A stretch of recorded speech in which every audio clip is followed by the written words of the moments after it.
Good morning students, welcome to MKPS online classes. बेटा, कल का हमारा टॉपिक वर्क एंड वर्क से रिलेटेड ग्राफ पर था। मीन्स कहीं पर अगर फोर्स एंड डिस्प्लेसमेंट से रिलेटेड ग्राफ है तो हम वर्क कैसे कैलकुलेट करें, या उस ग्राफ में जो भी गिवन डेटा है उस गिवन डेटा से अननोन डेटा कैसे फाइंड आउट करें, ये हमने पढ़ा था। हमने जो ग्राफ पढ़ा वो work done by constant force and work done by variable force, ये दोनों हमने पढ़े।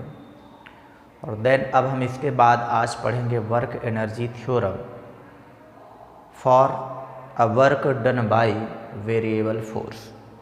अभी हमने फर्स्ट वीडियो में वर्क एनर्जी थ्योरम पढ़ा था, बट वहाँ पर वो work done by constant force था, यानी कांस्टेंट फोर्स से वर्क किया जा रहा था। तब भी वर्क एनर्जी थ्योरम वहाँ पे अच्छे से वर्क कर रही थी, मतलब कि आप उसका वो प्रूव कर सकते थे। और आज हम पढ़ेंगे कि अगर वर्क वेरिएबल फोर्स के थ्रू हो तो आप वर्क एनर्जी थ्योरम को कितना फिट पाते हो। तो हम आज यही डेरिवेशन सबसे पहले देखेंगे। तो हम स्टार्ट करते हैं। हमने पढ़ रखा है काइनेटिक एनर्जी K = ½mv²। अब आप इसको क्या करो, डिफ्रेंशिएट कर दो विथ रिस्पेक्ट टू टाइम, तो आपको मिलेगा dk/dt that is equal to d/dt ½ mv²। dk/dt आपका कांस्टेंट जो है वो बाहर आ जाएगा। कांस्टेंट है आपका, एक तो हाफ है 1/2, और मास भी कांस्टेंट है क्योंकि मास चेंज नहीं होगा।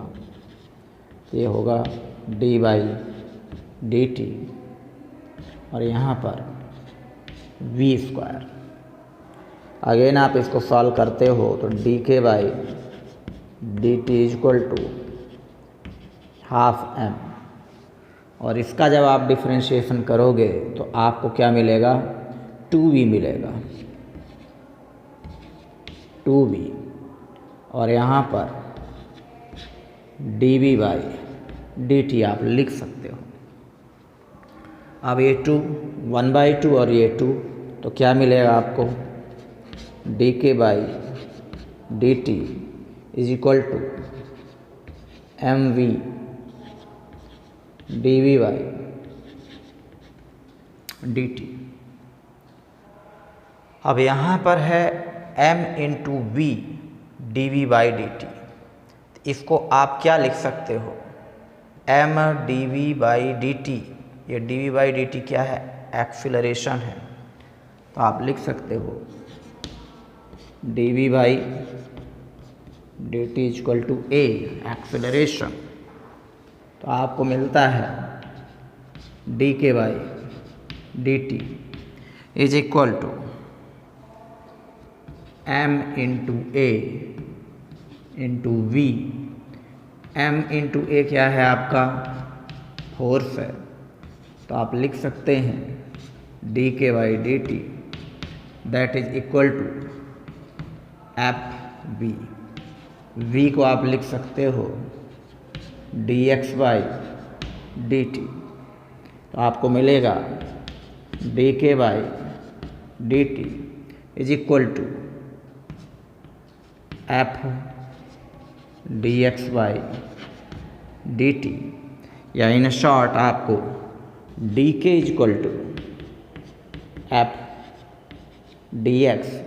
इसका मतलब हुआ कि very small change in kinetic energy is equal to very small work done. Full change आपको लिखना है तो आप इंटीग्रेट करोगे dk को कहाँ से, के इनिशियल से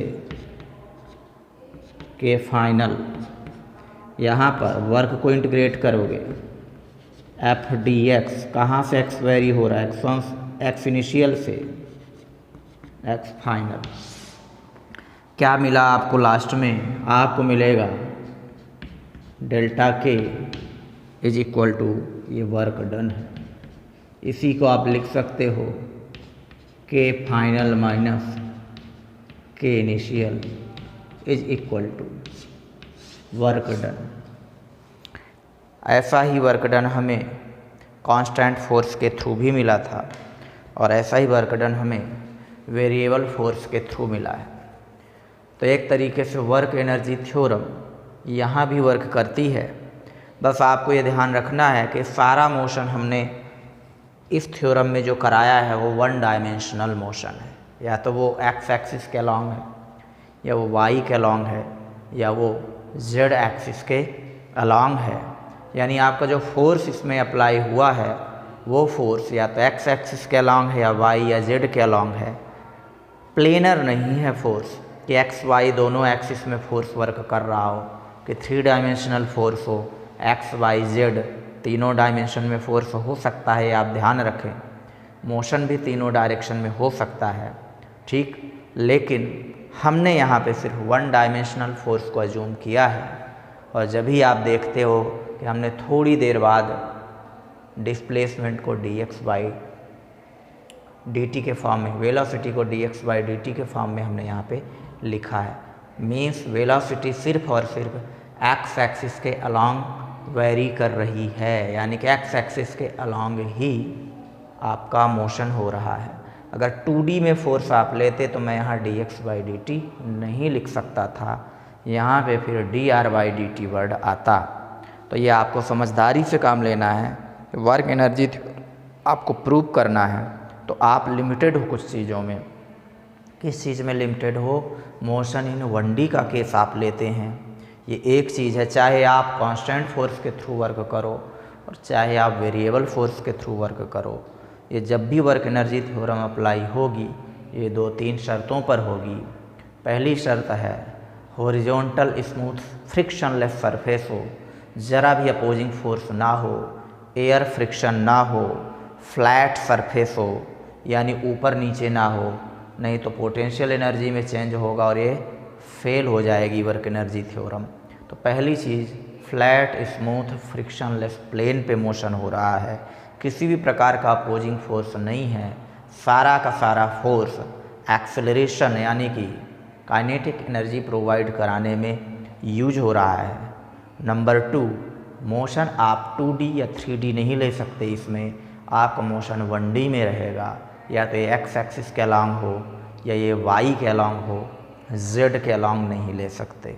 कोई कहे जेड के अलॉन्ग क्यों नहीं ले सकते? वहाँ पे पोटेंशियल एनर्जी का फैक्टर आएगा, हाइट कम या ज़्यादा होगी तो आपका वर्क सिर्फ और सिर्फ मोशन के लिए नहीं, आप जो फोर्स लगा रहे हो सिर्फ और सिर्फ काइनेटिक एनर्जी चेंज करने में नहीं यूज हो रहा है, वो पोटेंशियल एनर्जी भी उससे वेरी हो रही है। तो ये अपने को ध्यान रखना है, ठीक है। बाकी फिर हम इससे रिलेटेड टॉपिक नेक्स्ट वीडियो में पढ़ने वाले हैं।